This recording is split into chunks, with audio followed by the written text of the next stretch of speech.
साथियों, बीएड में एडमिशन के लिए सेकेंड काउंसलिंग की प्रक्रिया चल रही है और इसी बीच आप सभी के बहुत ही ज़्यादा कमेंट आ रहे हैं कि सर क्या इस पर थर्ड काउंसलिंग होगा या फिर स्पॉट काउंसलिंग होगा, इसके ऊपर एक वीडियो बनाइए। तो आज हम आपको इस वीडियो के माध्यम से पूरी जानकारी आपको देने वाला हूं कि क्या आपका थर्ड काउंसलिंग होने वाला है या फिर आपका स्पॉट काउंसलिंग होगा। अगर स्पॉट काउंसलिंग होगा तो फिर कैसे आप भाग ले सकते हैं, पूरी प्रोसेस हम आपको इस वीडियो के माध्यम से बताने वाले हैं। तो वीडियो को आप लास्ट तक जरूर देखें। वीडियो शुरू करने से पहले मैं आपसे एक छोटा सा रिक्वेस्ट करना चाहूँगा कि आप अभी तक इस चैनल पर नए हैं तो आप इस चैनल को सब्सक्राइब कर ले और बेल आइकन को दबा दें ताकि ऐसे ही लेटेस्ट वीडियो मिलता रहे। चलिए शुरू करते हैं। साथियों, वीडियो के डिस्क्रिप्शन में आपको व्हाट्सएप ग्रुप और टेलीग्राम चैनल का लिंक मिलेगा, आप उसे ज्वाइन कर लीजिएगा ताकि आगे की अपडेट आपको मिलती रहे। साथियों, बात करते हैं बीएड में एडमिशन प्रोसेस के बारे में। तो जो बीएड में एडमिशन प्रोसेस की प्रक्रिया चल रही है वो 13 अगस्त से आपकी शुरू है, जो सेकेंड काउंसलिंग है, और यह आपकी 27 अगस्त तक चलने वाली है, यानी कि 13 से लेकर 27 तक चलेगी, जिसमें आप देखेंगे कि 14 अगस्त से लेकर 25 अगस्त तक 3000 रुपये पेमेंट आप करके कॉलेज बुक कर सकते हैं जिनको कॉलेज अलॉट हुआ है। और उसके बाद जो एडमिशन की आखिरी तिथि रखी गई है वह 27 अगस्त तक रखी गई है। अब 27 अगस्त के बाद डिसाइड होगा, यानी कि 27 अगस्त के बाद इसलिए डिसाइड होगा क्योंकि आपको पता है कि 50% सीटें अभी भी खाली है। फर्स्ट काउंसलिंग के बाद में करीब 18,000 सीटें खाली है बीएड में। और बीएड में एडमिशन के लिए सेकंड काउंसलिंग में कितनी सीटों पे एडमिशन होता है, इसी के बाद जो आपका डिसाइड होगा कि आपका थर्ड काउंसलिंग होगा या फिर स्पॉट काउंसलिंग होगा। अच्छे से समझिएगा, चीज़ें जो बता रहे हैं इसको ध्यानपूर्वक सुनिएगा। तो जो 18,000 सीटें हैं आपका, अगर मान लीजिए उसमें से अगर आपका बहुत कम 6,000 7,000 सीट पर एडमिशन होता है, एक हम अनुमान बता रहे हैं, तब वैसी स्थिति में आपको थर्ड काउंसलिंग देखने को मिल सकती है। लेकिन जहाँ ही प्रोसेस आपकी 10,000 को क्रॉस किया, 11,000 12,000 13,000 14,000, अगर ऐसी प्रोसेस आपको देखने को मिलेगा कि इतने सीटों पे एडमिशन हो गया है, अगर 2-4,000 5,000 सीटें खाली बचती हैं, तो वैसी स्थिति में आपका क्या होगा, स्पॉट एडमिशन होगा। और यहाँ पे मैं आपको बता दूं कि जो थर्ड काउंसलिंग की प्रक्रिया है वह शुरू होने की संभावनाएं काफ़ी कम नज़र आ रही है, क्योंकि यहाँ पे जो सीट है वह आपका फर्स्ट काउंसलिंग के बाद 18,000 पे एडमिशन हुआ था। इसमें अगर 10,000 भी एडमिशन होता है, 10-12,000, तो 30,000 आंकड़ा चल जाएगा। तो 6-7,000 अगर सीटें रहेगी तो वहाँ पे स्पॉट काउंसलिंग होने की काफ़ी उम्मीदें हैं। और स्पॉट काउंसलिंग होने का इसलिए उम्मीद है, और भी कई रीज़न है, वो हम आपको बताते हैं। देखिए, स्पॉट में क्या होता है कि स्पॉट के थ्रू थोड़ा सा पैसा का खेल हो जाता है। पैसा का खेल कैसे होता है, कुछ कॉलेज अपनी मनमानी करने लगते हैं, यानी कि कुछ कॉलेज स्पॉट एडमिशन के नाम पे जो है 10,000 एक्स्ट्रा, 15,000 एक्स्ट्रा, 20,000 एक्स्ट्रा लेना शुरू कर देते हैं। सभी कॉलेज की हम बात नहीं कर रहे हैं, कुछ कॉलेज की बात कर रहे हैं। और इसमें होता क्या है कि उनको एक्स्ट्रा पैसा आता है, जाहिर सी बात है। और जो मेरिट के अंदर आप सेलेक्ट होकर जाएंगे, अगर सेकेंड काउंसलिंग के बाद अगर थर्ड काउंसलिंग की प्रक्रिया चलेगी, तो उसमें अगर आपको कॉलेज अलॉटमेंट होता है तो जो आपका फ़ी है 1,50,000 वही देना पड़ेगा। लेकिन जब स्पॉट काउंसलिंग होगी तो होता क्या है कि स्पॉट काउंसलिंग में आपके आसपास कोई कॉलेज है जहाँ पे सीटें आपको मिल रही है, तो आपसे कहेंगे कि हमारे पास सीटें तो ऑलरेडी कम है, 2-3 ही सीटें हैं हमारे पास, और इसलिए स्टूडेंट काफ़ी ज़्यादा है, तो अगर आप हमें 10,000 15,000 रुपये एक्स्ट्रा देते हैं तो हम आपका एडमिशन जो है कर लेंगे, बाकी का छोड़ देंगे। यही प्रोसेस होता है। वे डायरेक्टली आपसे नहीं मांगते हैं, इनडायरेक्टली के रूप में ही मांगते हैं।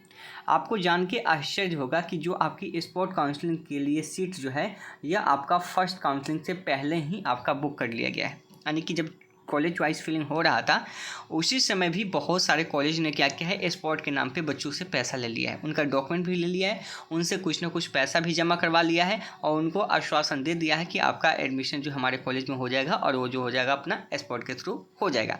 बहुत सारे बच्चे कैसे स्पॉट के थ्रू पैसा दिए थे, यानी कि जब कॉलेज को पैसा दिए होंगे, डॉक्यूमेंट दिए होंगे, तो उसमें से कॉलेज ने कहा होगा कि चॉइस फिलिंग में आप हमारे कॉलेज का ही नाम दीजिए, केवल हमारे कॉलेज का ही नाम दीजिए, अगर नंबर आपका कम भी है तो वो अपना ही कॉलेज का विकल्प दुआए होंगे।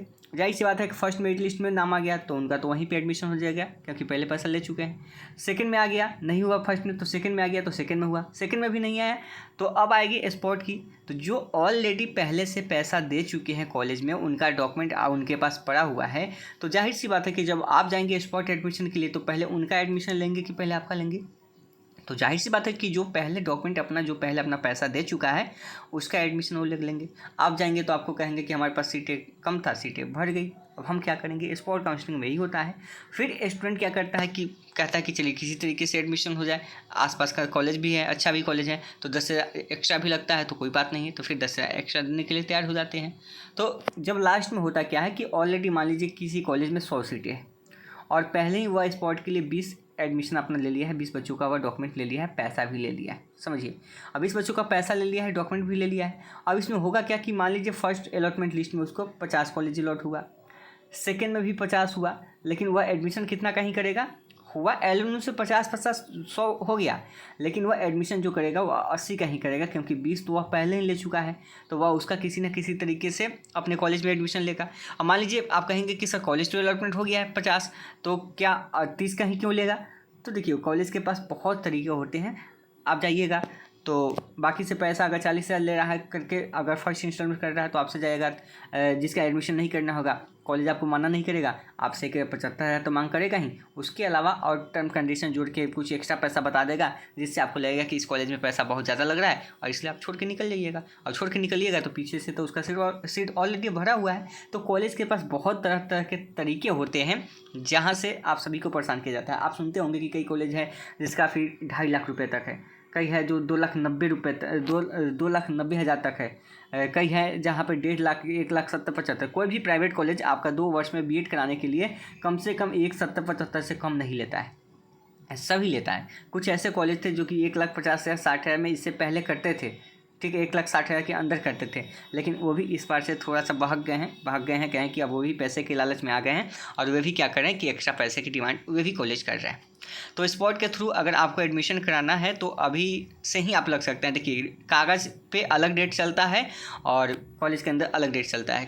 कागज़ पे आपका जो डेट आएगा वह आएगा 27 के बाद, यानी कि 27 को जब पता चल जाएगा शाम तक कि कितनी सीटें खाली रह गई है, तो एलएनयू पहले से मन बना लिया होगा कि हमको स्पॉट लेना है या थर्ड काउंसलिंग लेना है। और हम आपको फिर से कह रहे हैं कि स्पॉट इसलिए होगा क्योंकि पैसा का खेल होता है और पैसा आपको पता है कि सब जगह, चाहे कहीं से भी हो, नीचे से ऊपर तक हर जगह पैसा पहुंचता है, ये बात भी आपको पता होना चाहिए।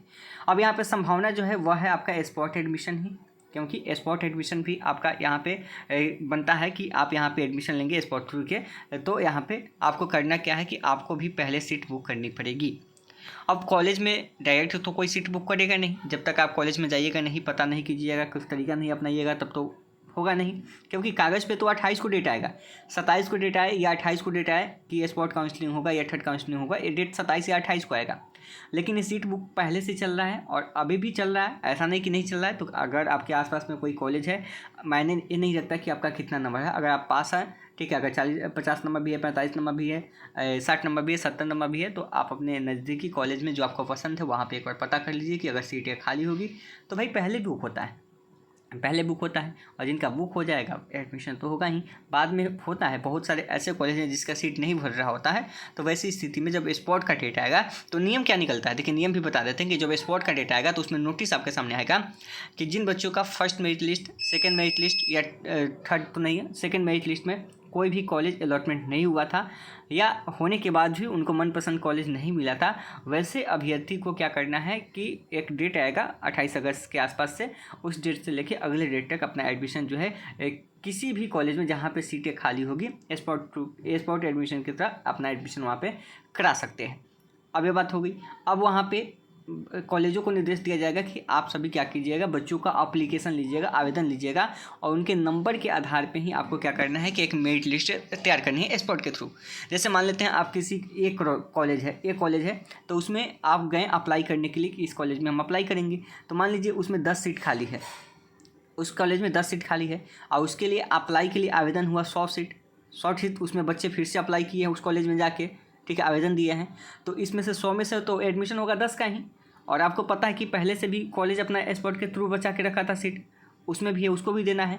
अब इसमें क्या होगा, इसमें कहा जाता है कि जो 100 बच्चे ने आवेदन किया है उसमें से जिसका सबसे अधिक नंबर होगा, मान लीजिए किसी का 70 है फिर 69 है, तो पहले 70 वालों को लेना है फिर 69 वालों को लेना है, जहाँ आके ख़त्म हो जाएगा 60 तक, 10 बच्चा बस 60 इसका कट ऑफ हो जाएगा। ये कहने के लिए होता है, लेकिन पैसे का खेल यहीं पे हो जाता है। 10,000 जो एक्स्ट्रा दे देता है उसका नंबर कम भी रहता है और वह आगे निकल जाता है, कॉलेज में शो कर देता है कि इसका नंबर इतना है, आप कौन सा डॉक्यूमेंट आपको देखने जा रहे हैं, नहीं दिखने जा रहे हैं। तो बहुत सारी गड़बड़ियाँ जो है इसमें होती रहती है, इन सब चीज़ों को आपको ध्यान में देना होगा स्पॉट के लिए, और पैसा तो एक्स्ट्रा लगता ही है, चाहे वह किसी भी कॉलेज की बात करें। आप स्पॉट के लिए आप इंटर का भी एडमिशन कराए होंगे या ग्रेजुएशन का भी कराए होंगे, तो लास्ट डेट आप देखते हैं ना कि जब जिस समय सीट खाली नहीं रहती है, ठीक है, उसमें क्या होता है कि एक्स्ट्रा पैसा होना शुरू हो जाता है। 2,000-3,000 लगता है और उसमें 6,000-7,000 एक्स्ट्रा जो है लगना शुरू हो जाता है। बहुत सारे कॉलेज में आपने देखा होगा, अभी ग्रेजुएशन में ही आपने हाल ही में देखा होगा, या इंटर का स्पॉट एडमिशन चल रहा है तो वहाँ पर भी देखा होगा। स्पॉट एडमिशन का मतलब ही आप वहाँ पर पैसा देख सकते हैं कि आपका एक्स्ट्रा पैसा लगना शुरू हो जाता है। हम फिर से कह रहे हैं कि सभी कॉलेज ऐसा नहीं करता है, लेकिन कुछ कॉलेज है जो अपनी मनमानी यहाँ पे भी थोपता है और स्पॉट के थ्रू पैसा लेता है। बहुत सारे ऐसे कॉलेज हैं जो स्पॉट के थ्रू जो है 1,50,000 रुपये से अधिक नहीं लेते हैं, ठीक है, लेकिन बहुत कॉलेज हैं जो एक्स्ट्रा लेते हैं। और आगे की जो अपडेट आएगी हम आपको बताते चलेंगे। तो आप ऑफिशियली रूप से स्पॉट का इंतजार कर सकते हैं, लेकिन इनडायरेक्टली रूप से आप भी कोशिश कर सकते हैं अपने आसपास के कॉलेज में। तो उम्मीद करते हैं कि स्पॉट के लिए सारी प्रोसेस आप समझ गए होंगे, और जहाँ तक पूरा उम्मीद है कि स्पॉट ही होगा। अगर कुछ सीटें भी बचती हैं, अगर 1,020 सीटें बचती हैं या 500 सीटें बचती हैं, तो भी आपका स्पॉट एडमिशन ही होगा। इस बात का आपको ध्यान में रहना चाहिए। आगे जो अपडेट आएगी हम आपको नेक्स्ट वीडियो के माध्यम से जरूर बताएंगे। तो मिलते हैं नेक्स्ट वीडियो में। धन्यवाद।